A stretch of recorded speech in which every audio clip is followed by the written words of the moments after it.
नमस्कार दोस्तों, टेक्नोकैट tutorial classes में आपका स्वागत है। दोस्तों, आज मैं फिर से हाजिर हूँ एक न्यू टॉपिक पे जो सॉलिड वर्क्स से रिलेटेड है। बेसिकली सॉलिड वर्क्स में सोलर स्ट्रक्चर कैसे डिजाइन किया जाता है उसके बारे में आज मैं डिटेल से बताऊंगा। तो दोस्तों, आप देख सकते हैं मेरे स्क्रीन पे एक स्ट्रक्चर का डिजाइन जो सिंगल कॉलम पे डबल पोर्ट्रेट सोलर का स्ट्रक्चर है। तो दोस्तों, थोड़ा सा मैं एक्सप्लेन करना चाहता हूँ कि solar structure basically solid box पे ही डिजाइन करें ये पॉसिबल नहीं है। उससे पहले इसका एक सॉफ्टवेयर आती है स्टैड प्रो पे एनालिसिस किया जाता है सबसे पहले कि स्ट्रक्चर का कौन सा कंपोनेंट एप्लीकेबल है, कौन से कंपोनेंट पे मैं कौन से मॉड्यूल डिजाइन कर सकते हैं, लोकेशन के अकॉर्डिंग कितना विंड स्पीड होना चाहिए, कितना मॉड्यूल का वेट होना चाहिए और टिल्ट एंगल कितना होना चाहिए। उसके साथ साथ ग्राउंड लेवल से सोलर का जो स्टार्टिंग पॉइंट होता है उसका क्लियरेंस कितना होना चाहिए, उसके बारे में आज मैं आपको डिटेल से बताने वाला हूं। तो दोस्तों, चलते हैं।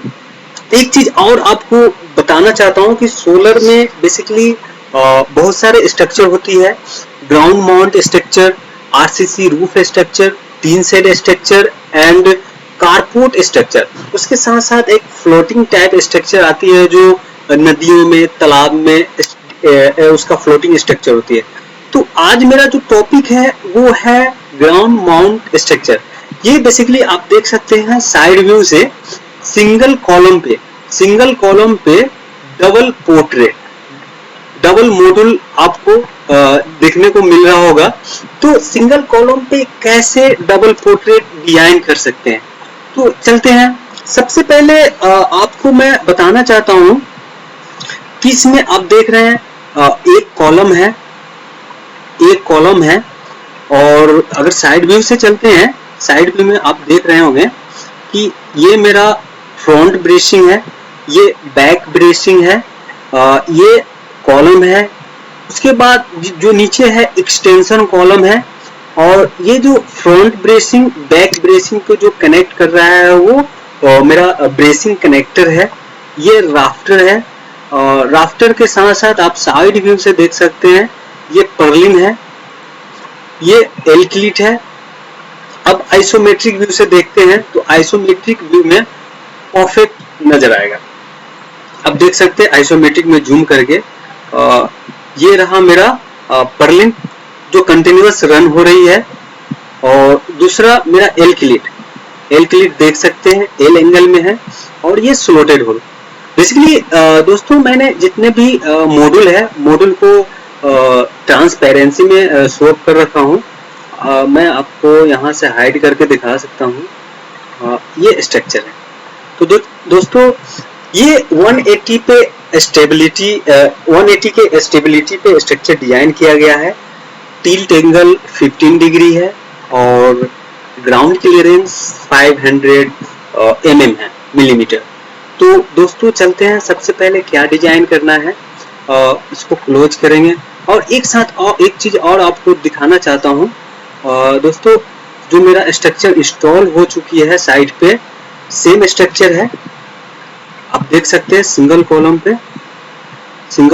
है 3.2 मेगावाट का स्ट्रक्चर है। आप देख सकते हैं सभी सिंगल कॉलम पे है। उसके बाद और दिखाता हूँ फोटो, मेरे पास बहुत सारे फोटो है। ये सिंगल कॉलम पे है, ये पहाड़ों पे है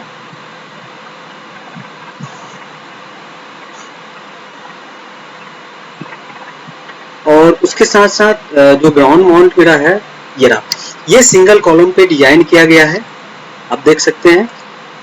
तो दोस्तों, इसका डिजाइन परफेक्ट मैं स्टार्टिंग से बताऊंगा कि कैसे कैसे डिजाइन करना है, क्या मटेरियल असाइन करना है, बहुत ही सिंपल तरीका से जो आपको आसानी से समझ में आ जाए। स्टेप बाय स्टेप आपको समझाऊंगा सबसे पहले क्या डिजाइन किया जाता है। तो दोस्तों, चलते हैं। सबसे पहले फाइल में जाएंगे। फाइल में जाने के बाद न्यू पे क्लिक करेंगे। न्यू पे क्लिक करने के बाद पार्ट सेलेक्ट करेंगे।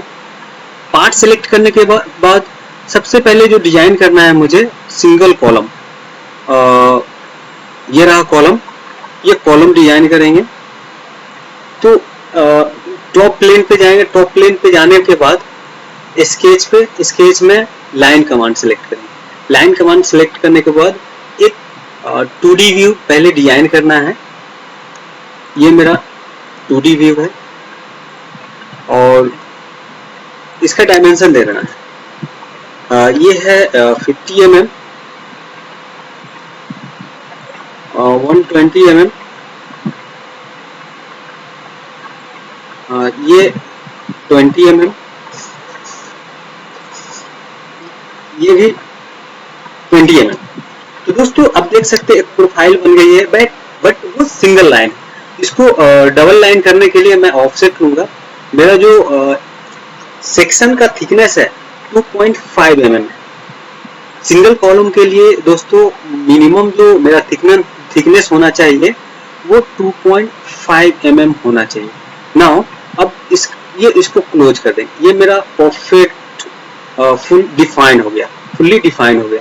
अब मेरा जो कॉलम है, ये कॉलम अप्रोक्स 1500 mm की है। तो 3D से 2D से एग्जिट हो जाऊंगा, उसके बाद एक्सट्रूड करूंगा। एक्सट्रूड मुझे 1500 mm करना है। 1500 mm होने के बाद इसका साइड व्यू लेके होल करना है। तो दोस्तों मैं आपको बताऊंगा कि स्टेप बाय स्टेप कैसे डिजाइन किया जाता है। तो आज मैं आपको केवल कॉलम के बारे में, कंप्लीट कॉलम कैसे डिजाइन होता है, पंचिंग कैसे होती है, वो मैं आपको बताऊं। तो मैंने कॉलम बना दिया हूं। अब इसका सिंगल होल, जो टॉप में होल होती है वो सिंगल होल देंगे। बेसिकली स्ट्रक्चर में जो मेरा नट बोल्ट लगती है हार्डवेयर, वो होती है M10 की नट बोल्ट। M10 की नट बोल्ट से स्ट्रक्चर का असेंबल किया जाता है। M8 या M6 की जो नट बोल्ट होती है उससे मॉड्यूल का असेंबल किया जाता है। अब डिपेंड करता है कि दोस्तों M6 का नट बोल्ट कहाँ पे यूज होता है, M8 का नट बोल्ट कहाँ पे यूज होता है। तो दोस्तों जो ये डिपेंड करता है आपके मॉड्यूल। जब मॉड्यूल आप परचेज कीजिएगा तो उसमें आपको बता दिया जाएगा कि होल का जो मॉड्यूल असेंबल का फ्लोटेड होल की डायमेंशन क्या है। 6 mm, 7 mm की होती है, सॉरी 6 mm के लिए, और 8 mm के लिए जो नट बोल्ट यूज होगी उसका होल होगा। अगर 8 mm का नट बोल्ट यूज करते हैं तो 9 mm डाया होना चाहिए। अगर M10 का नट बोल्ट यूज करते हैं तो 12 mm का डाया होना चाहिए। तो दोस्तों 12 mm का डाया हो गया। और टॉप व्यू से जो मेरा होल का डायमेंशन होगा, होल से और टॉप व्यू से 30 mm। सेकेंड जो नट बोल्ट का लूंगा, सेकेंड होल वो भी 12 mm, और फर्स्ट होल से सेकेंड होल के बीच में 30 mm। नेक्स्ट इसी तरीका से जो एक्सटेंशन कॉलम आती है, एक्सटेंशन कॉलम के लिए भी सेम होल होगा। दोनों को सिलेक्ट करके मैं यहां से इक्वल कर दूंगा।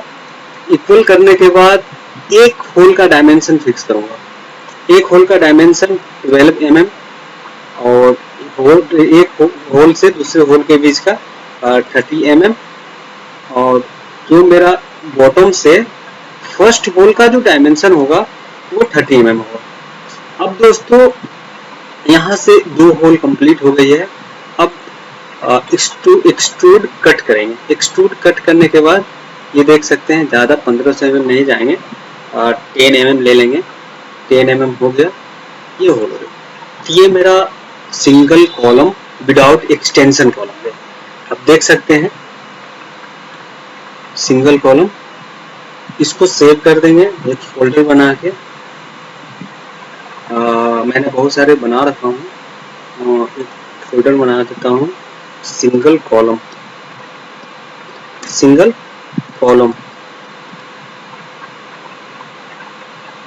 स्ट्रक्चर इंटर कर देंगे और इस पार्ट्स का नाम दे देंगे सिंगल कॉलम फॉलो।